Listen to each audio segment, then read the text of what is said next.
के संबंध में है। कितने ही व्यक्ति गीता, रामायण आदि का नियमित पाठ करते हैं, उनका अर्थ भी समझते हैं, बहुत कुछ तो उसमें से रट भी लेते हैं, किंतु जब प्रतिक्रिया, परिणति को निरखा परखा जाता है तो प्रतीत होता है कि बात कुछ बनी ही नहीं। इन प्रयोगों का जो परिणाम होना चाहिए वह हुआ नहीं। फिर श्रद्धा संवर्धन के लिए क्या उपाय उपचार किया जाए, क्या मार्ग अपनाया जाए जिससे अभीष्ट उद्देश्य की पूर्ति संभव हो सके? इसका एक ही उत्तर है साधना। साधना अर्थात तपचर्या, संयम, सेवा, पुण्य, परमार्थ। उसके लिए मनोविज्ञान संगत और शास्त्र सम्मत परिपाटी यही है कि साधना में संलग्न रहकर क्रिया के आधार पर भावना को परिष्कृत, सुसंस्कारित किया जाए। यह कथन भी एक सीमा तक सही है कि भावना उमगे तो क्रियाकलाप को दिशा मिले। इससे भी अधिक सही यह है कि क्रिया योग के आधार पर भक्ति योग एवं ज्ञान योग को जगाया जाए। व्यक्ति जिस प्रकार के कार्य करने लगता है उसी प्रकार का उसका स्वभाव बन जाता है, अभ्यास पड़ जाता है। कौतूहलवश भले बुरे काम करने लगने पर उसी तरह के समुदाय से पाला पड़ता है और उसी प्रकार के वातावरण का, माहौल का घेरा विनिर्मित होता है। नशेबाजी में यही होता है। दुर्व्यसन इसी प्रकार पलते और परिपक्व होते हैं। साधना एक विशिष्ट प्रकार की क्रिया है जिसमें शरीर, मन, अंतःकरण एवं बाह्य साधनों का समावेश रहता है। उदाहरण के लिए गायत्री अनुष्ठान को ही लें। उसका दृश्य स्वरूप तो गायत्री मंत्र की निर्धारित जप संख्या पूरी करना है, पर साथ में ध्यान करते हुए मस्तिष्कीय एकाग्रता का प्रयोग साधता है। प्राण ऊर्जा की अभिवृद्धि के लिए निर्धारित प्राणायामों का प्रयोग साथ साथ चलाना पड़ता है। आहार में उपवास स्तर अपनाना पड़ता है जिसका न्यूनतम स्वरूप अमृतासन पर निर्भर रहता है। ब्रह्मचर्य, मौन का भी उसमें विधान रहता है। स्थान चयन के लिए शांतिकुंज, गायत्री तीर्थ जैसा चयन करना होता है। गंगा की गोद, हिमालय की छाया, प्राणवान संरक्षक की निकटता आदि अनुबंधों का मिला जुला स्वरूप ऐसा बनता है जिसका प्रभाव व्यक्ति की गहरी परतों तक पहुंचता है। यह प्रयोग जितने अधिक दिन, जितनी गहरी आस्था के साथ चलता है उसी अनुपात से व्यक्तित्व उभरता निखरता है। चिंतन, चरित्र और व्यवहार की शालीनता का मार्ग अपनाने की प्रेरणा मिलती है। अंतःकरण की गहराई में श्रद्धा की निर्झरणी उमंगती है और उसके साथ ही आत्मसंयम को अधिकाधिक कड़ाई के साथ कसते जाने की इच्छा होती है। पदार सेवा साधना में अभिरुचि बढ़ने से समग्र संयम अपनाने पर जो समय, श्रम, मनोयोग साधन बख्शता है उसे परमार्थ में लगाए बिना चैन नहीं पड़ता। सेवा से श्रद्धा, श्रद्धा से सेवा का वैसा ही युग्म है जैसा बीज से वृक्ष, वृक्ष से बीज उत्पन्न होने का। अंडे से मुर्गी उत्पन्न होती है, मुर्गी से अंडा। नर और नारी में से प्राथमिकता किसकी है यह कहा नहीं जा सकता। दोनों के अन्योन्याश्रय सहकार से परिवार बनता है और वंश चलता है। ठीक इसी प्रकार तपश्चर्या से भावना जगती है और भावना से पुण्य परंपरा चलता है। इस उभय पक्षीय गति चक्र में साधना से कषाय कल्मशों के कपाटों वाला अवरुद्ध द्वार खुलता है। तपस्वी श्रद्धालु हुए बिना नहीं रहता। श्रद्धालु को तप, संयम अपनाए बिना चैन नहीं पड़ता। श्रद्धालु और तपस्वी एक ही तथ्य के आगे पीछे वाले दो पक्ष हैं, परस्पर पूरक। दोनों के सम्मिश्रण से एक समग्रता बनती है। आत्मिक प्रगति का यही मार्ग है। प्रायश्चित प्रयोजन के लिए गायत्री अनुष्ठान जैसी साधना करने की अनिवार्य आवश्यकता रहती है। तपाने से धातुओं का परिशोधन होता है। लोहा जब खदान से निकलता है तब वह मिट्टी मिला होता है। भट्टी में पिघलाने पर मिट्टी जल जाती है और शुद्ध लोहा पृथक हो जाता है। उसी से सुदृढ़ औजार उपकरण बनते हैं। सोने जैसी धातुओं को आकर्षक आभूषणों के रूप में ढालने के लिए भी यही प्रक्रिया कार्यान्वित होती है। कुम्हार कच्ची मिट्टी के बर्तन, खिलौने आवे में पकाता है। कच्ची ईंटें भी पक्की इसी प्रकार बनती है। पानी गर्म करने पर भाप बनती है और वह रेलगाड़ी जैसे भारी वाहनों को द्रुत गति से धकेलती घसीटती आगे ले जाती है। धूप की गर्मी से फूल फल विकसित होते हैं। ऐसी ही प्राण ऊर्जा तपश्चर्या से उत्पन्न होती है। उससे कषाय कल्मश भी जलते हैं और प्रतिभा के अनेक पक्ष प्रखर होते हैं। शरीर को सुदृढ़ बनाने लिए व्यायाम की, मन क्षेत्र को समुन्नत करने के लिए अध्ययन की आवश्यकता पड़ती है। उसी प्रकार अंतःकरण के श्रद्धा क्षेत्र को विकसित करने के लिए, प्रसुप्त अतीन्द्रिय क्षमताओं को जगाने के लिए तपस्वी संयमी जीवन जीना पड़ता है। संचित कुसंस्कारों के आधार पर पनपने वाली दुष्प्रवृत्तियों से पीछा छुड़ाने का यह प्रधान अवलंबन है। तपश्चर्या साधना का क्रिया पक्ष है, उसका व्यवहार पक्ष संयम और सेवा का युग्म है। जो संयमी है वही सेवा कर सकता है। पुण्यात्मा ही परमार्थ कर पाते हैं, इसे व्यावहारिक तपश्चर्या कहते हैं। सादा जीवन उच्च विचार का सिद्धांत इसी आधार पर विनिर्मित हुआ है। प्रायश्चित उपक्रम में तपश्चर्या प्रथम है और क्षतिपूर्ति द्वितीय। कुकर्म करने से दूसरों की शारीरिक, मानसिक, आर्थिक, भावनात्मक क्षति होती है। रोष प्रतिशोध बढ़ता है, अपनी आक्रामकता से दूसरे संकट में फंसते हैं, त्रास सहते और उद्विग्न रहते हैं। इसका प्रभाव प्रकारांतर से समूचे समाज पर पड़ता है। तालाब में ढेला फेंकने से एक स्थान पर उत्पन्न हुई हलचल लहरों के रूप में परिणत होती है और समूचे तालाब पर उन्हें गतिशील देखा जा सकता है। इस प्रकार व्यक्ति विशेष के साथ किया गया दुर्व्यवहार मात्र उसी तक सीमित नहीं रहता, वरन विक्षोभ की श्रृंखला लहरों की तरह समूचे समाज को प्रभावित करती रहे। इसकी क्षतिपूर्ति होनी चाहिए। मिट्टी खोदा गड्ढा बनाया गया है, उसे नई मिट्टी डालकर पूरा किया जाना चाहिए। पाप के प्रभाव परिणाम से तभी छुटकारा मिल सकता है जब उसी के समतुल्य पुण्य अर्जित किया जाए। परोपकार के लिए उदारता पूर्वक त्याग करने, सेवा धर्म में निरत होने के लिए कटिबद्ध हुआ जाए। इस उभय पक्षीय प्रयास में कुसंस्कारों का निराकरण और सुसंस्कारों का अभिवर्धन होता है। यह व्यक्तित्व को सुनियोजित, सुसंतुलित करने की वह प्रक्रिया है जिसे जीवनचर्या की सुव्यवस्था कहा जा सकता है। किसी महत्वपूर्ण दिशा में प्रगति कर सकना इसके बिना संभव नहीं होता। समतल भूमि पर ही कृषि होती है। प्रवाह में भंवर और हवा में चक्रवात घुमड़ते रहें तो उस अस्थिरता में सुव्यवस्थित प्रयास सफल हो नहीं पाते। प्रगति की आधारभूत तैयारी, प्रगति की अभिलाषा सभी को होती है, वह आवश्यक भी है। पौधा तब तक बढ़ता ही रहता है जब तक अभिवृद्धि का अंतिम छोर नहीं आ जाता। बच्चा जन्म के समय छोटा मांस का लोथड़ा जैसा होता है। उसका वजन, दल और फुलाव तब तक निरंतर बढ़ता रहता है जब तक कि वह प्रौढ़ परिपक्वता तक नहीं जा पहुंचता। शुक्ल पक्ष के चंद्रमा की कला वृद्धि से सभी परिचित हैं। जिज्ञासुओं को ज्ञान भंडार बढ़ाने की उत्कंठा स्कूली जीवन में ही समाप्त नहीं हो जाती, वन वे जरा जीर्ण होने पर भी तब तक बनी रहती है जब तक आंख, कान आदि इंद्रियां साथ देती हैं। जिनमें व्यापार बुद्धि है वे अपना व्यवसाय टवटा बिड़ला की तरह न केवल अपने जीवन में चलाते हैं, वरन उसे पीढ़ी दर पीढ़ी बढ़ाए जाने की योजना कार्यान्वित होती हुई देखकर जाते हैं। जीव जगत में यही चल रहा है।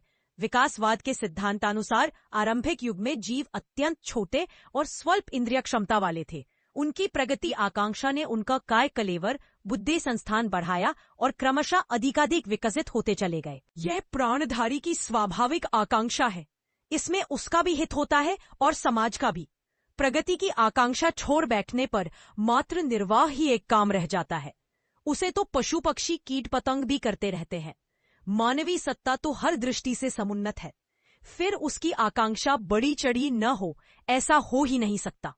उचित दिशा न मिलने पर यह आकांक्षा विकृत हो जाती है, अवांछनीय मार्ग अपना लेती है। दुष्प्रवृत्तियां बढ़ जाने पर अपराधों का, कुकर्मों का सिलसिला चल पड़ता है। पतन की दिशा धारा अपना लेने पर सरिताओं तक जल भी खारे गर्त में गिरने के लिए समुद्र तक जा पहुंचता है। आकाश से टूटा तारा उल्कापात बनकर जिस भूमि पर गिरता है वहां खड्ड बनाता और अनर्थ खड़ा करता है। मनुष्यों में से भी दैत्य दानव इसी पथभ्रष्टता के कारण बनते रहे। हिरण्याक्ष, वृत्तासुर, भस्मासुर, रावण, मारीची आदि की कथाएं ऐसी वीर हैं। वे आरंभ में उच्च स्तरीय प्रगति की आकांक्षा से भरे थे, तभी तो कठोर तपस्या करके देवताओं को आकर्षित, प्रभावित करके अभीष्ट वरदान प्राप्त करने तक की स्थिति में पहुंचे।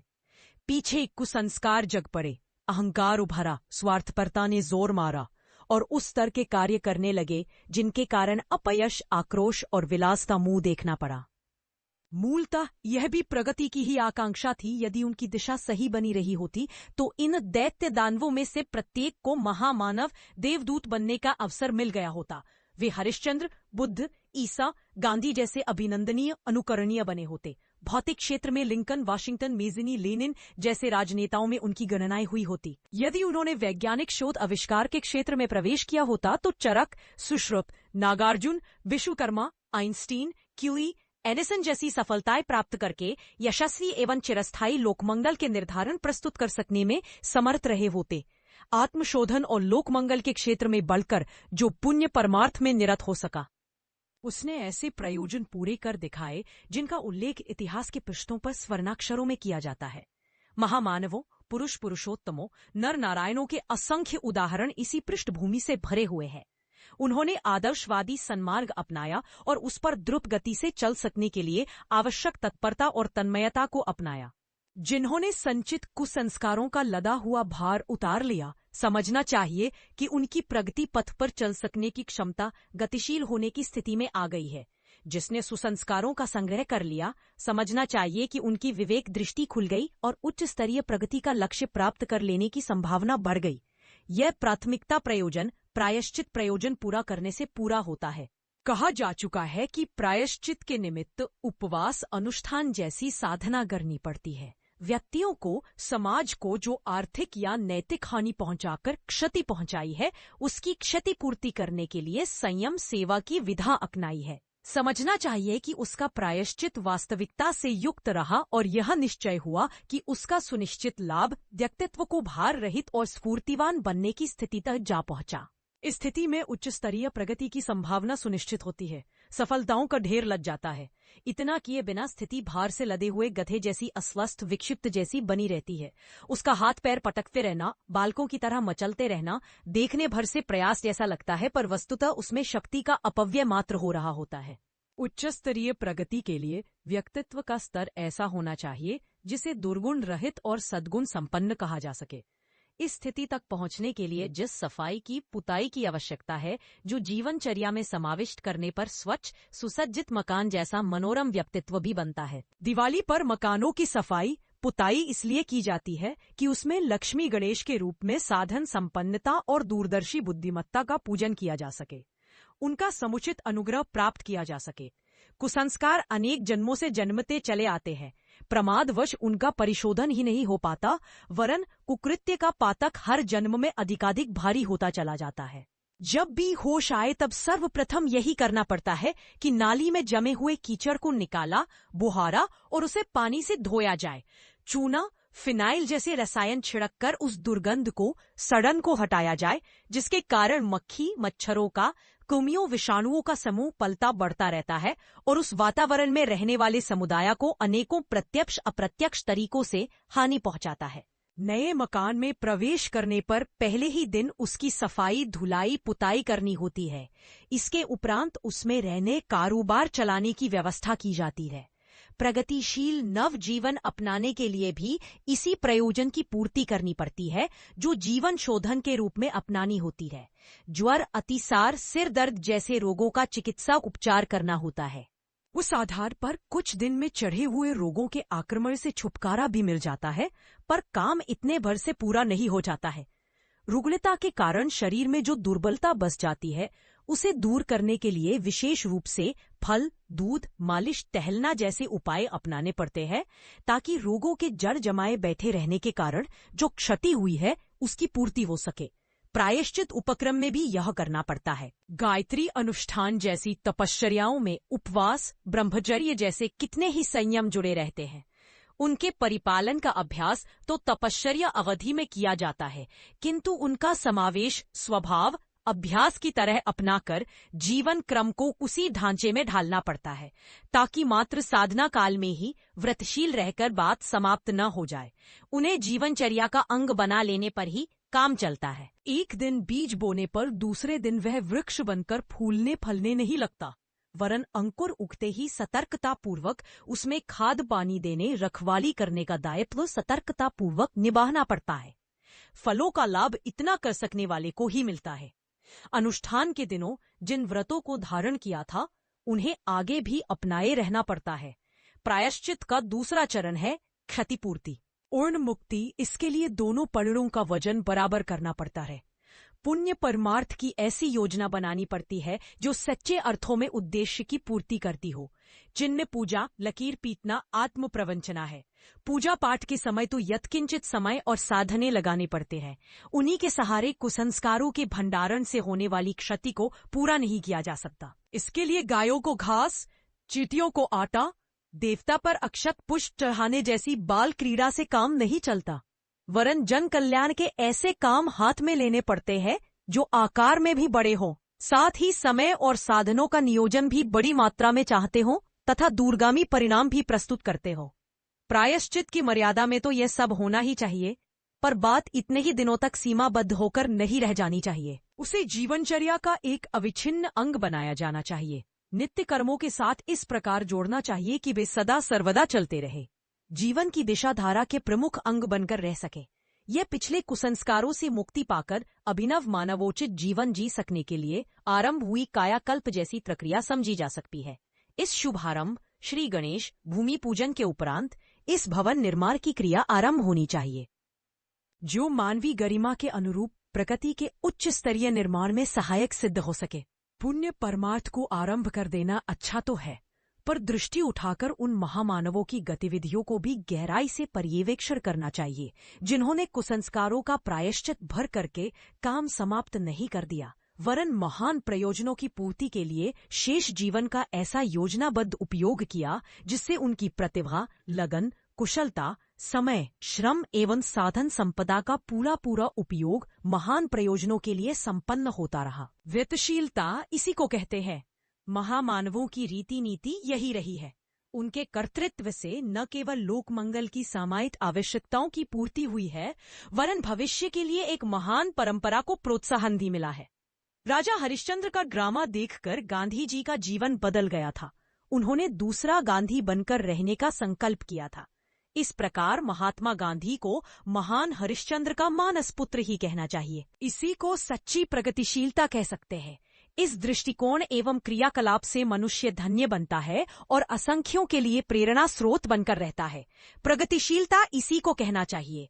आत्मविकास की सामान्य प्रक्रिया कई व्यक्ति कम से कम समय में अधिक से अधिक बढ़ चढ़कर उपलब्धियां प्राप्त करने के लिए आतुर होते और आकुल व्याकुल बनते देखे गए हैं। ऐसे लोगों के लिए बच्चों वाले बालू के महल और टहनियां गाड़कर बगीचा खड़ा करने जैसा कौतुक रचना पड़ता है, या फिर बाजीगरों जैसा छद्म भरा कौतूहल दिखाकर अबोध जनों को चमत्कृत करना पड़ता है।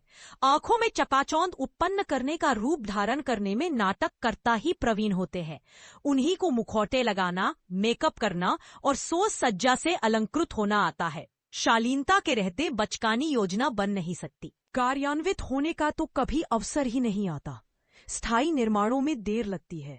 स्नातक पहलवान बनने में भी समय लगता है। जमीन से गढ़ा खजाना मिलने पर धनवान बनने वाले सुने तो जाते हैं, पर देखे नहीं गए।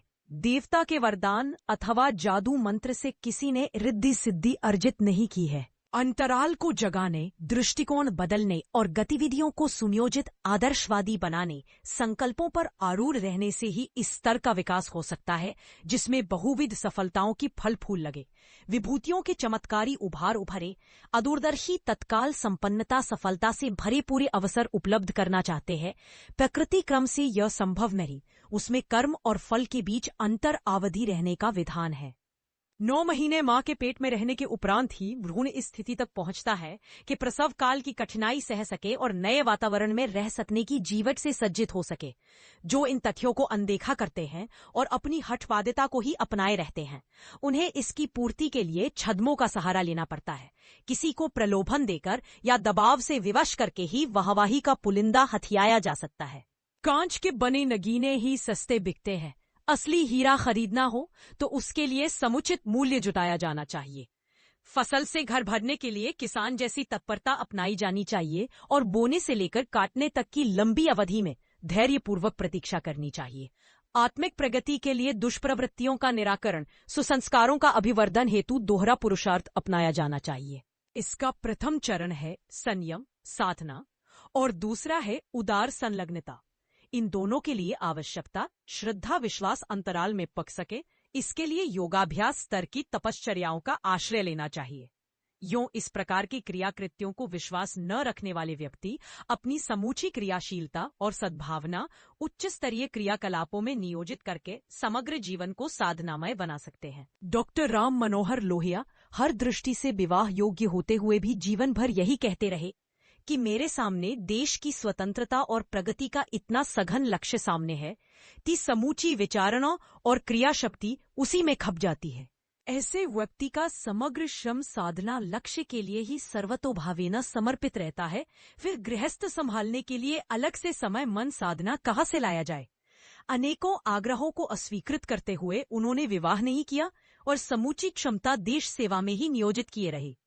ये जीवन साधना है। नियत समय पर पूजा, उपासना, साधना, तपश्चर्या करना अपने स्थान पर महत्वपूर्ण और फलदायक है।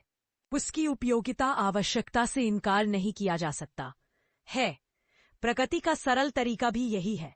बच्चों को 3 पहिए की गाड़ी के सहारे खड़ा होना और चलना सिखाया जाता है, पर यह अनिवार्य नहीं कि हर बच्चे को 3 पहिए की गाड़ी मिले ही। वह अभिभावकों की उंगली पकड़कर या दीवार के सहारे भी चलना सीख सकता है। संयम साधना द्वारा व्यक्तित्व में शालीनता भर लेना और लोकमानस का परिष्कार जैसी उच्च स्तरीय सेवा साधनाओं में निमग्न रहकर भी साधना का प्रतिफल प्राप्त किया जा सकता है। उपासनाओं के स्वरूप अनेक हैं।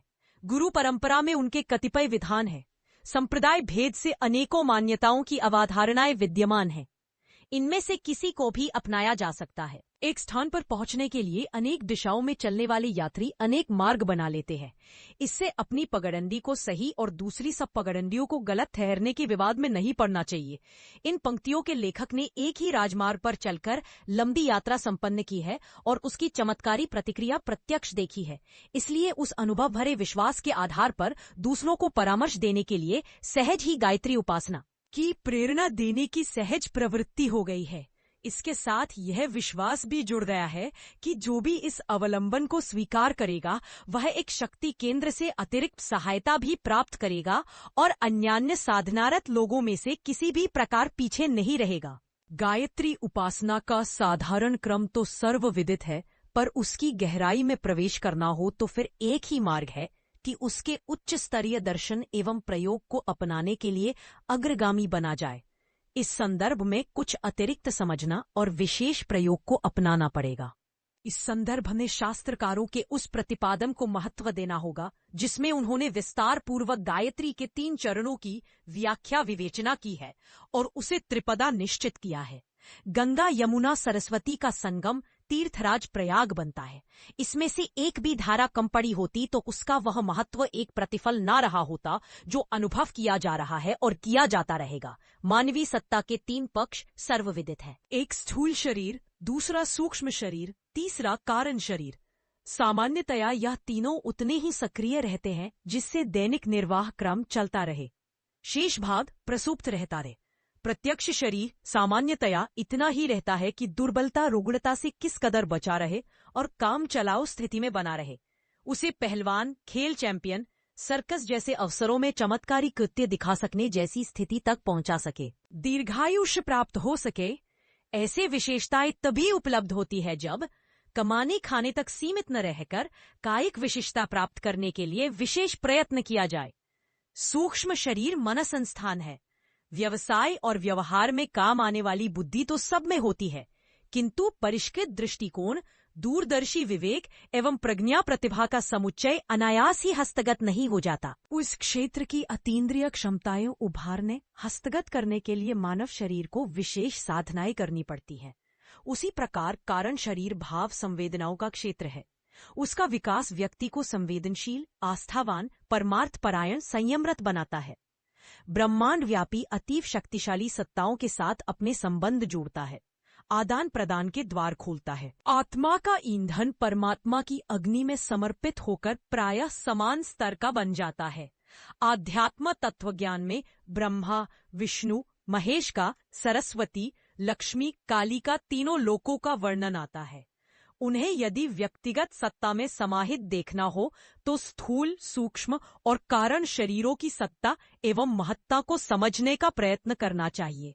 उनका स्वरूप, उपयोग समझना चाहिए। साथ ही यह भी जानना चाहिए कि इन्हें सुविकसित, सुसंस्कृत बनाते हुए देवोपम भूमिका निभा सकने की स्थिति तक कैसे पहुंचाया जा सकता है। कहा जा चुका है कि व्यावहारिक जीवन की 2 प्रत्यक्ष साधनाएं हर किसी के लिए उसी प्रकार आवश्यक है जिस प्रकार शिक्षा प्राप्त करने के लिए आरंभ अक्षर ज्ञान और गिनती गिनना सीखने से किया जाता है। इसके बिना अगली किसी कक्षा में प्रवेश नहीं पाया जा सकता। यह दो विधाएं व्यक्तिगत रूप से न्यूनतम में निर्वाह करने के उपरांत ही तपश्चर्या और व्यावहारिक जीवन में पुण्य परमार्थ का संचय करने के लिए सेवा साधना, इन दोनों को अपनाए बिना आध्यात्मिक प्रगति की दशा में एक कदम भी नहीं उठ सकता। उपासनात्मक अभ्यासों में कोई भी कदम उठाया जाए, इस प्राथमिक प्रयोजन की पूर्ति तो करनी ही होती है। अन्य साधन किया जाए तो मैले कपड़े को रंगने की तरह अभीष्ट प्रतिफल की प्राप्ति नहीं होती। मात्र पूजा पाठ या किसी देवता सिद्ध पुरुष के आशीर्वाद वरदान से महत्वपूर्ण उपलब्धियां प्राप्त करने की किसी को भी आशा नहीं करनी चाहिए। तीनों शरीरों को स्वस्थ, समुन्नत, समग्र, सुविकसित बनाने का सामान्य तरीका अत्यंत सरल और सामान्य है। शरीर स्वस्थता के लिए अकेला संयम भी अपना चमत्कार दिखाता रहे।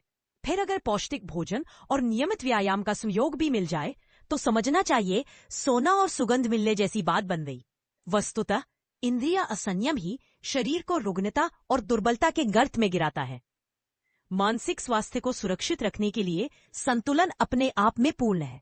राग द्वेष से आवेश, अवसाद से लिप्सा, लालसा से अहमन्यता और महत्वाकांक्षा से यदि अपने को बचाए रखा जा सके तो कल्पना शक्ति, विचार शक्ति, निर्णय शक्ति न केवल सुरक्षित रहती है वरन बढ़ती भी रहती है।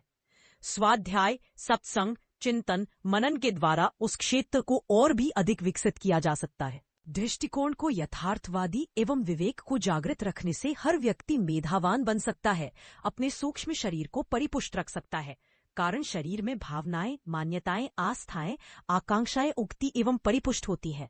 यदि इन्हें आत्मवत सर्वभूतेषु का आदर्श अपनाकर करुणा, सहायता, सहकारिता से भरा पूरा रखा जाए तो उस स्थापना से भी उस क्षेत्र को देवत्व से भरा जा सकता है। उपरोक्त तीनों क्षेत्रों को विकसित करने के लिए उसके अनुरूप साधनाएं, उपासनाएं, तपश्चर्याएं भी हैं। ग्रंथ भेदन एक समग्र साधना तीनों शरीरों के विकास, परिष्कार के लिए अनेकों साधनाएं प्रचलित है, पर उनका वर्गीकरण किया जाए तो सभी को 3 वर्गों में विभक्त किया जा सकता है। जप, ध्यान और प्राणायाम, इन्हीं त्रिविध आधारों के भेद उपभेद अनेकानेक साधनाओं का स्वरूप विनिर्मित करते हैं। उन्हें समेटा सिकोड़ा जाए तो फिर वे 3 में सिकोड़े भी जा सकते रहे। इसके अतिरिक्त और कोई ऐसा प्रयोग नहीं है जिसे इस परिधि से बाहर गिना जा सके। जप में किसी मंत्र विशेष की अनवरत रट लगाई जाती है। पुनरावर्तन एक गति चक्र विनिर्मित करता है, उसमें अपने प्रकार की विशेष शक्ति होती है। ब्रह्मांड के ग्रह नक्षत्र अपनी कक्षा में अनवरत भ्रमण करते हैं। उसी घुमाव परिभ्रमण से वह चुंबकत्व उत्पन्न होता है जिसके सहारे स्वयं भी अपनी कक्षा में सुस्थिर बने रहते हैं और अपने संपर्क क्षेत्र के अन्यान्य ग्रह पिंडों को भी जपड़े रहते हैं। यदि यह परिभ्रमण क्रम बंद हो जाए तो उसका परिणाम बिखराव के रूप में ही होगा। यूं शरीर के मूल घटक यह प्रक्रिया अपनाए रहते हैं, पर उसमें तीव्रता, तालबद्धता और सुव्यवस्था बनाने के लिए जबकि शब्द प्रक्रिया एक विशेष भूमिका निभाती है। पुनरावर्तन कालांतर में स्वभाव का अंग बन जाता है और बिना प्रयास के ही अपनी धुरी पर परिभ्रमण करने लगता है। पत्थरों, उपकरणों को घिस घिस कर ही धारदार और चमकीला बनाया जाता है। मंत्रों के यो शब्दार्थ भी होते हैं। उनसे कुछ शिक्षा भी ग्रहण की जा सकती है, पर उनका मूल प्रयोजन वह नहीं है। मंत्रों का शब्द गुंथन इस विधा के पुरातन विशेषज्ञों ने इस प्रकार किया है कि उसके उच्चारण मात्र से एक विशेष ध्वनि प्रवाह झंकृत होता है। सितार के एक तार पर आघात करने से उसके सहयोगी तार अनायास ही झनझनाने लगते हैं। टाइपराइटर की कुंजियों को दबाने से विशेष तीलियां उगती हैं और नियत स्थान पर अपना अपना नियत आकार छापती चली जाती हैं। इसी प्रकार मंत्रों में गुथे हुए अक्षर यों प्रभावित तो तीनों शरीरों को करते हैं, पर विशेषतया उनका सीधा प्रभाव स्थूल शरीर पर पड़ता है। नाड़ी गुच्छक, ग्रंथि संस्थान, विद्युत प्रवाह तंतु, हार्मोन आदि पर गायत्री मंत्र जैसे शब्द गुंथनों का स्पष्ट और विशेष प्रभाव देखा गया है। स्थूल शरीर उतना ही नहीं है जितना कि प्रत्यक्ष काया के रूप में दिख पड़ता है। इसके भीतर एक विशेष रहस्यमयी क्षमता होती है जिसे जीवनी शक्ति या प्राण शक्ति कहते हैं। यही है वह तत्व जिसके आधार पर व्यक्ति निरोग, समर्थ, सुंदर, ओजस्वी दिख पड़ता है, स्फूर्तिवान, साहसी रहता है, कठिनाइयों से टक्कर ले पाता है, उन्हें निरस्त परास्त करके आगे बढ़ते चल सकना संभव बनता है। इस शक्ति को उभारने बढ़ाने में जब प्रक्रिया भली भांति कारगर सिद्धि होती है। स्थूल शरीर का केंद्र नाभि चक्र माना गया है, पर उसका प्रभाव क्षेत्र अधोभाग की दिशा में एक बड़ी परिधि तक फैला हुआ है। मूलाधार और स्वादिष्ठान चक्रों वाला मेरुदंड भाग इसी का प्रभाव क्षेत्र समझा जाता है। विशेषतया जनेंद्रिय मूल और सुषुम्ना का अंतिम छोर नाभि चक्र से प्रभावित होता है। कुंडलिनी जागरण की प्रक्रिया पूरी तरह इसी परिवार से संबद्ध है। कुंडलिनी स्थूल शरीर की जीवनी शक्ति है जो जनेंद्रिय मूल से उठकर मेरुदंड का देवयान मार्ग पार करती हुई मस्तिष्क के मध्य वाले ब्रह्मरंध्र सहस्त्रार कमल तक पहुंचती और आज्ञा चक्र द्वारा बाहर निकलकर संपर्क क्षेत्र को अपनी विद्युत शक्ति से प्रभावित करती है। जप के साथ साथ पूजन अर्चन बाली प्रक्रिया भी जुड़ी हुई है। उनके माध्यम से आत्म परिष्कार का प्रशिक्षण क्रम चलता है। चंदन, अक्षत, धूप, दीप, नैवेद्य, जल आदि को सद्गुणों में से एक एक का प्रतीक मानकर अपने आप को यह सिखाया समझाया जाता है कि सर्वतोन्मुखी शालीनता की अवधारणा अभिवृद्धि किस प्रकार की जानी चाहिए। मंत्र जप के साथ इष्ट देव की छवि को सम्मुख रखना होता है और उस पर श्रद्धा समर्पण का आरोपण करते हुए अपने क्रियाकलापों में आदर्शवादिता का बढ़ा चढ़ा समावेश करने की मनस्थिति बनानी पड़ती है। उसे उस स्तर का बढ़ाना पड़ता है ताकि व्यावहारिक जीवन में उसका कार्यान्वयन भी हो सके। इन समस्त पक्षों के समन्वय से स्थूल शरीर के उत्कर्ष अभ्युदय बन पड़ने की संभावना परिपक्व होती है। नाभि चक्र में कमल पुष्प का ध्यान करना पड़ता है जिससे उसकी प्रत्येक पंखुड़ी उस क्षेत्र की अगणित दिव्य शक्तियों का प्रतीक बनकर निरंतर विकसित होती रहे और समग्र रूप में विकसित शोभायमान कमल का रूप धारण कर सके। दूसरा शरीर सूक्ष्म शरीर है जिसे एक शब्द में मानसिक संस्थान कह सकते हैं। कल्पना, विचारणा, निर्धारणा इसी के अंग है। तर्क वितर्क इसी से उठते हैं। शिक्षण, अनुभव, स्वाध्याय, सत्संग, चिंतन, मनन आदि उपायों द्वारा व्यावहारिक रूप से इसे विकसित किया जाता है। बुद्धिवान, विद्वान, कुशल, पारंगत, समुन्नत बनने का अवसर इसी क्षेत्र के परिष्कार से मन पड़ता है। मन क्षेत्र को विकसित करने के लिए प्राण प्रवाह का अवलंबन लेना पड़ता है। प्राण एक ऐसी विद्युत शक्ति है और वायु के साथ घुली रहती है। इसे संकल्प शक्ति से खींचा और धारण किया जाता है। साधारणतया सांस चलती रहती है। उसके साथ जीवनोपयोगी ऊर्जा प्रदान करने वाली ऑक्सीजन भी समुचित मात्रा में घुली रहती है।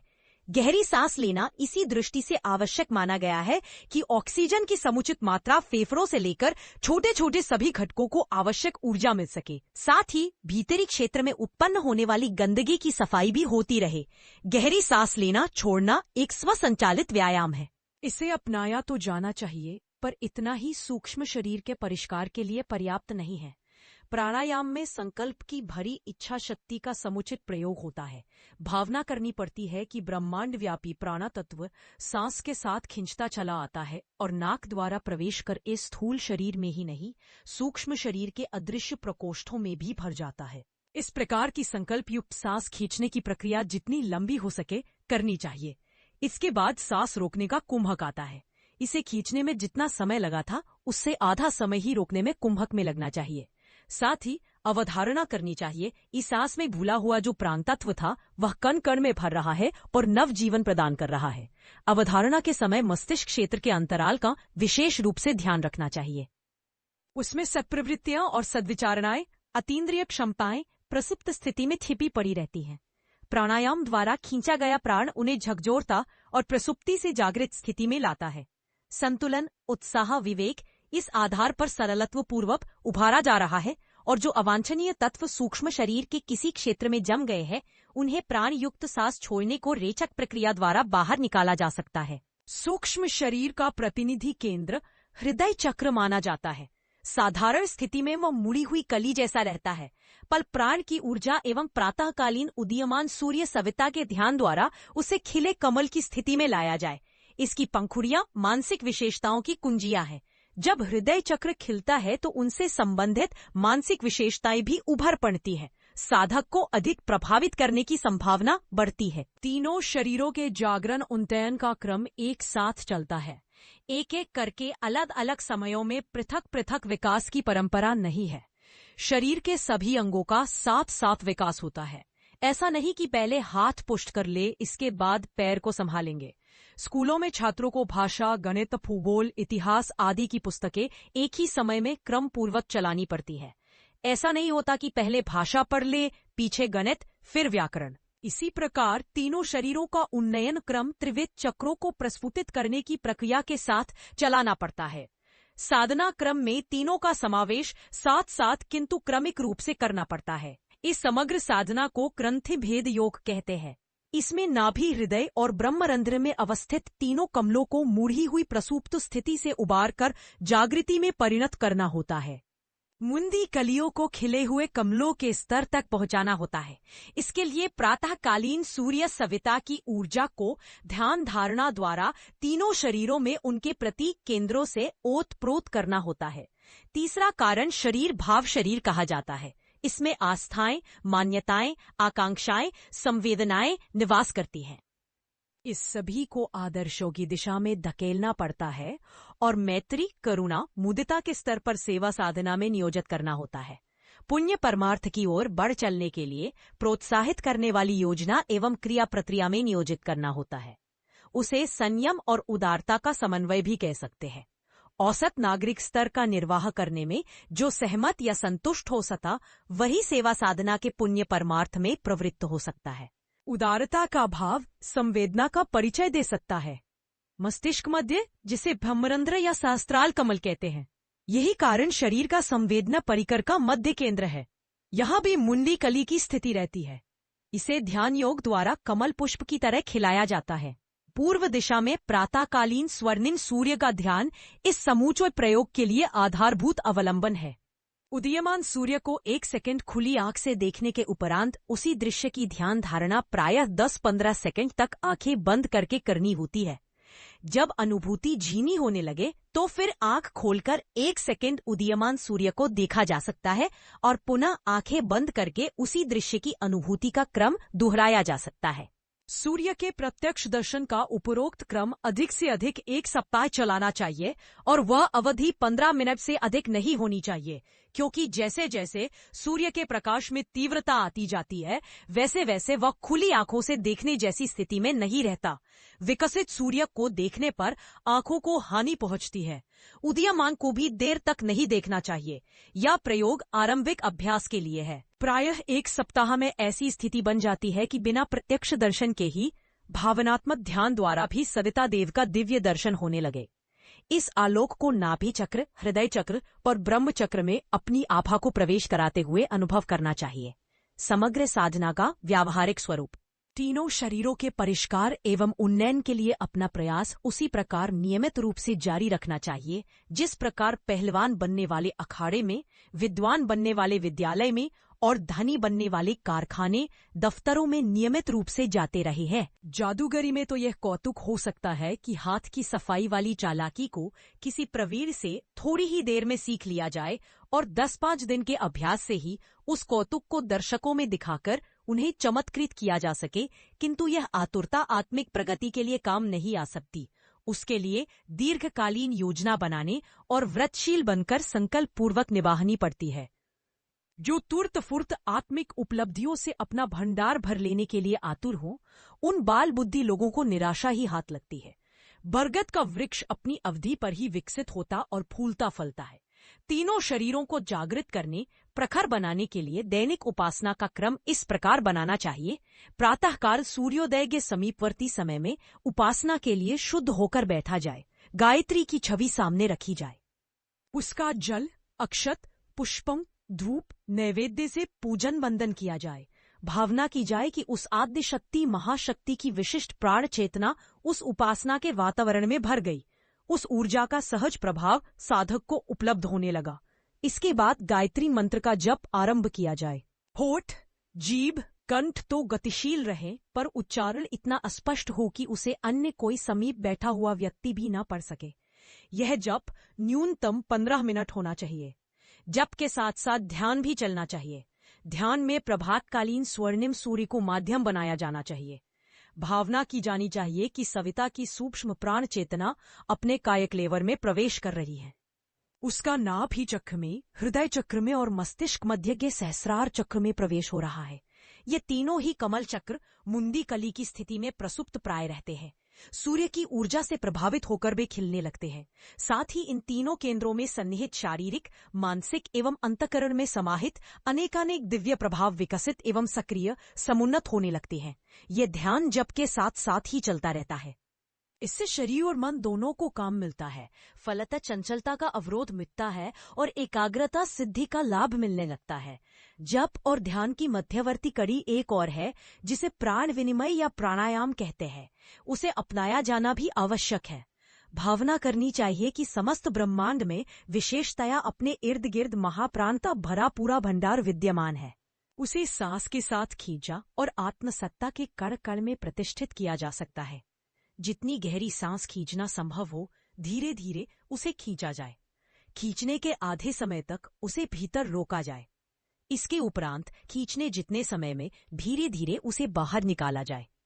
खींचने को पूरक, रोकने को कुंभक और निकालने को रेचक कहते हैं। खींचते समय प्राण के नासिका, फुफ्फुस आदि में होकर समस्त शरीर में उसके पहुंचने की भावना करनी चाहिए। रोकते समय यह विश्वास किया जाए कि वह खींचा गया तत्व कण कण में समाविष्ट स्थिर हो रहा है। सांस छोड़ते समय यह धारणा की जानी चाहिए कि संचित समस्त मलिनताएं बहिर्गत निष्कासित हो रही हैं। यह एक प्राणायाम हुआ। इसी की पुनरावृत्ति जप के साथ साथ चलती रहनी चाहिए। ध्यान तो अपने क्रम से चलता ही रहेगा। जप से स्थूल शरीर, प्राणायाम से सूक्ष्म शरीर और ध्यान से सहस्रदल कमल चक्र का विकास होने से कारण शरीर परिपुष्ट होता है। जप ध्यान के अंत में सूर्य को अर्घ्य जल चढ़ाने की बात भुला न दी जाए। प्रातः बिस्तर पर आँख खुलते ही नया जन्म मिलने की खुशी मनानी चाहिए और दिन भर को एक आयुखंड मानकर उसका श्रेष्ठतम सदुपयोग करने की योजना बनानी चाहिए। रात्रि को सोते समय बिस्तर पर मृत्यु का ध्यान करना चाहिए और निद्रा को मरणोत्तर काल मानना चाहिए। इस प्रकार जन्म और मरण के साथ जुड़े हुए महान दायित्वों का स्मरण हर दिन होता रहता है और जीवन काल के बहुमूल्य दिनों में से एक का भी दुरुपयोग करने के लिए मन नहीं बहकता।